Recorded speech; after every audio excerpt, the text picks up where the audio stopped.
All right, so this is just highlighting how good Mac can really be. It's like this library card really does, you know, make the build. This is my last build before I get the expansion, so I just, you know, save it for posterity, you know. But basically we start with a Clamra. It slow freezes, then Strength Potion goes off, it triggers Explosive Potions, it triggers Explosive Potions. You know, we have a critting Shielded Calcinator that I got on day 1, with Silver on day 1. For most of the game I had a Potion Distillery, which I can't see now because the game is over, so I can't look in my bag for whatever reason. And I actually had 2 retorts, one of which I used all game, the other one I just kept in my bag. I had a Tome of Yarnum for a good point of the game. Once I got Moth to a Flame, I just replaced I just threw Tome of Yarnum away for inventory management stuff. And then I was using Smelling Salts for speed a little bit with Clamra at one point. That's in my bag still too, in case I wanted to switch back to that. I mean, the game's over, but I just felt that there's no point in having more gold. Obviously, from my gold pile, you could tell, you know, the triple lead every day was great. It was diamond, gold for a very long time, since like day like 10.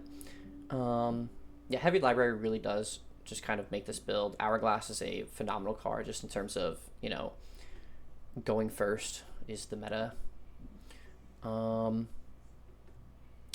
backroom dealings. Obviously, since I'm running the Potion Distillery, I'm going to 4 vendors a day. So this ended up being like 200 health a day. So this is probably like, you know, 2,000 health or something at least. Level 19 is the highest I've gotten since the XP nerf. That's just because I lost a lot early game though. Yeah, I got another Mac special is the Mac Flashbang. It's just a completely totally absurd card.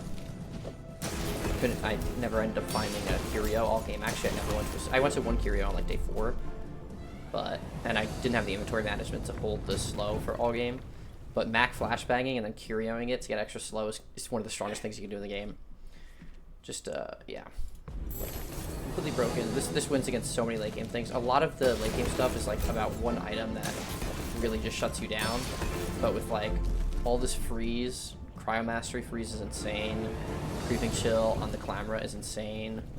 You know, and then obviously they're infinitely slow no matter what build they're playing. But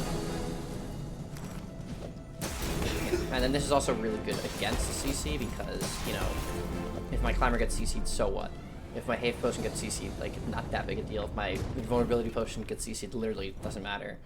It gives me a lot of CC targets, like 1, 2, 3, 4, 5. 1, 2, 3, 4, 5. Like, 5 CC targets is like a decent endgame number to go for. Anything less than that, you can get chained by a lot of freeze builds a lot easier. I had the option at one point to put a Radiant onto the Strength Potion. I decided not to. It was almost considerable because Strength Potion triggers Explosive Potions onto this. But I decided not to just because with 4 targets, freeze lockout becomes annoying. Like if it locks out my other stuff, then I just lose. So, but that's really hard with like a Clamor, and then they get frozen at the start, and then I have Explosive Potions and like so much CC. It's really hard for them to chain freeze on 4, but it's doable. So we just want to have more targets. So just another example. Radiant needs to be targetable again. It's a bad enchant. It actually makes your board worse, which is sad. My centuries of experience.